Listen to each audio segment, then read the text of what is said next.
Hello viewers! Welcome do my channel before the time. இன்னைக்கு இந்த வீடியோல நம்ம கொரியன் ஸ்டைல் நூடுல்ஸ் தான் பார்க்க போறோம். எப்படி செய்றதுன்னு பார்க்கலாம். சப்ஸ்கிரைப் பண்ணாதவங்க சப்ஸ்கிரைப் பண்ணிக்கோங்க.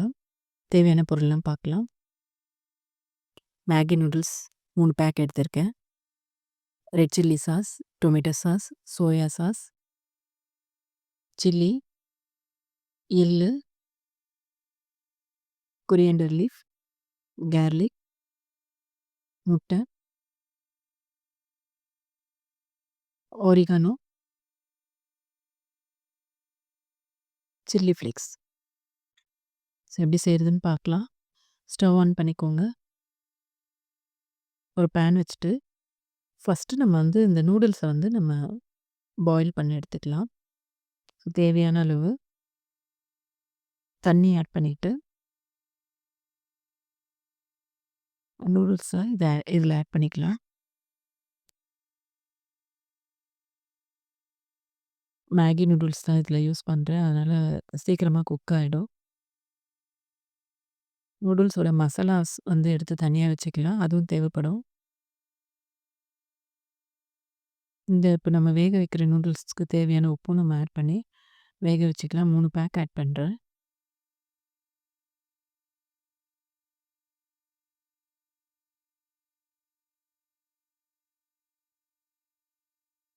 தனியா வேக வச்சு செய்றதுனால கண்டிப்பா உப்பு ஆட் பண்ணிக்கோங்க. ஏன்னா நம்ம வேக வச்சு எடுத்ததுக்கப்புறம் பண்றதா இருந்தாலும் உப்பு இருக்காது. அப்படியே வேக வச்சு அப்படியே செய்றதா இருந்தேன்னா, போதுமானது அளவு இருக்கும் உப்பு. ஸோ, அதனால தனியா கொஞ்சம் உப்பு ஆட் பண்ணிக்கிறேன். உடைச்சு விட வேணாம். அப்படியே குக் பண்ணிக்கோங்க. ஓகே, ஓரளவு குக் ஆயிடுச்சு. இது நம்ம தனியா வடிச்சு எடுத்து வச்சுக்கலாம். இப்போ அதில கொஞ்சம் எண்ணெய் ஆட் பண்ணிக்கலாம். கொதிக்க வைக்கும்போது எண்ணெய் ஆட் பண்ணியிருக்கலாம். ஸோ, இப்பவும் கொஞ்சம் எண்ணெய் ஆட் பண்ணிக்கோங்க. எண்ணெய் ஆட் பண்ணி கொஞ்சம் எல்லா இடமும் மிக்ஸ் ஆகுற அளவுக்கு கொஞ்சம் நல்லா மிக்ஸ் பண்ணி விட்டுறலாம். ஓகே, ஓரளவு நல்லா கலந்து எல்லா இடமும் ஆயில் ஸ்ப்ரெட் ஆகுற மாதிரி ஸ்ப்ரெட் பண்ணி விட்டுருங்க.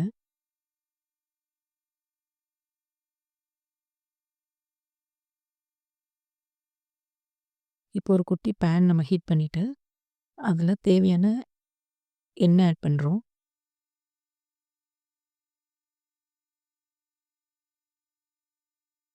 அந்த எண்ணெய் நல்லா ஹீட் ஆகட்டும். எண்ணெய் நல்லா ஹீட் ஆனதுக்கப்புறம், நம்ம அந்த பொடியா கட் பண்ணி வச்சிருக்க பூண்டு ஆட் பண்றோம். பூண்டு இதில நல்லா ஃப்ரை ஆகட்டும். பூண்டு ஃப்ரை ஆனதுக்கப்புறம் ஒரு டேஸ்ட்டு நல்லாயிருக்கும். ஒரு ஃப்ளேவரும் நல்லாயிருக்கும். அதனால பூண்டு மட்டும் கொஞ்சம் நல்லா எண்ணெயிலே குக் ஆகி நல்லா ஃப்ரை ஆகட்டும். ஓரளவு ஃப்ரை ஆயிருச்சு. இப்போ அடுப்ப ஆஃப் பண்ணிடுங்க. இப்போ நம்ம ஆட் பண்ண போறதெல்லாம் அடுப்ப ஆஃப் பண்ணிட்டு தான் ஆட் பண்றோம். சில்லி போடுறேன்.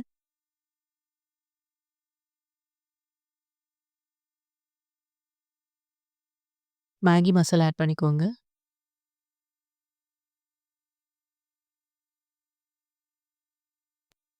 சில்லி பவுடர்,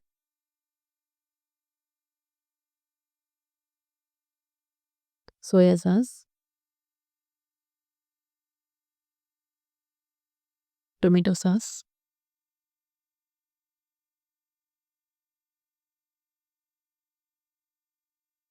ஆரிகானோ கொஞ்சம் போட்டுக்கலாம். சில்லி ஃப்ளேக்ஸ் கொஞ்சம் ஆட் பண்ணிக்கோங்க.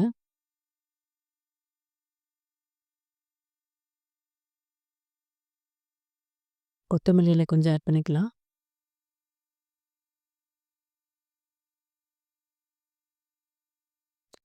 அடுப்ப ஆஃப் பண்ணி தான் நம்ம இதெல்லாம் சேர்க்குறோம். ரெட் சில்லி சாஸ் கொஞ்சம் ஆட் பண்ணிக்கலாம். அந்த சூடான எண்ணெயில இது எல்லாத்தையும் ஆட் பண்ணி, நல்ல ஒரு ஃபோர்க் ஆர் ஸ்பூன் வச்சு நல்லா கலந்துக்கோங்க. நல்லா கலந்துட்டு இத அப்படியே நம்ம வேக வச்சு எடுத்து அந்த நூடுல்ஸ்ல நம்ம ஆட் பண்ணிக்கலாம்.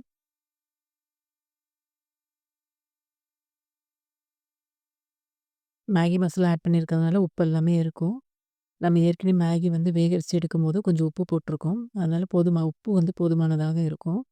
ஸோ, நம்ம இத நல்லா கலந்துக்கிட்டு இந்த மேகியோட ஆட் பண்ணிக்கலாம்.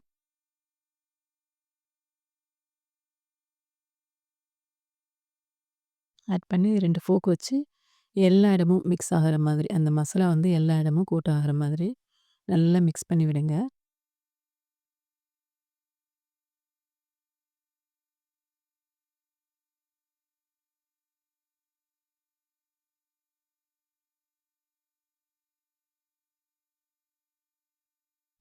ஸ்டவ் ஆன் பண்ணி ஒரு எக்க வந்து நம்ம பாயில் பண்ணிக்கலாம்.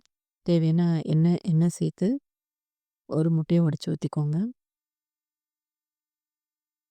அந்த முட்டையோட எல்லோ வந்து உடையாம இருந்தா இன்னும் கூட பெட்டரா இருக்கும். இப்ப நான் ஊத்துனதுல உடைஞ்சிருச்சு. கொஞ்சம் சால்ட் ஆட் பண்ணிக்கிறேன்.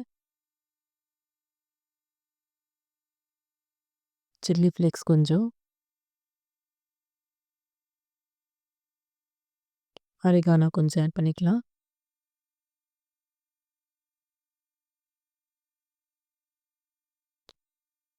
கொஞ்சம் கொத்தமல்லி இல. அந்த எக் வந்து ஒரு சைடு மட்டும் வேக வச்சு எடுத்துக்கிறோம். ஒரு சைடுலயே வந்து அந்த எல்லோ ஓரளவு வெந்ததுக்கப்புறம் எடுத்துக்கலாம். இல்லன்னா கொஞ்சம் ஒரு ஹாஃப் பாயில் அந்த எள்ளு வந்து ம் சரியா குக் ஆகாம இருந்தாலும் எனக்கு ஓகே அப்டின்னா, உங்களோட சாய்ஸ் தான். அந்த மாரி எடுத்துக்கோங்க.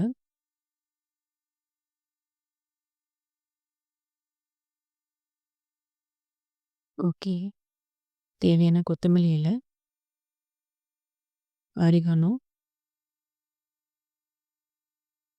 சில்லி ஃப்ளேக்ஸு, எள்ளு எடுத்து வச்சிருந்தேன் இல்லையா? அந்த எள்ள இப்ப ஆட் பண்ணிக்கலாம் நம்ம. எள்ள ஆட் பண்ணி, நம்ம கொரியன் ஸ்டைல் நூடுல்ஸ் வந்து சாப்பிடுறதுக்கு ரெடியா இருக்கு.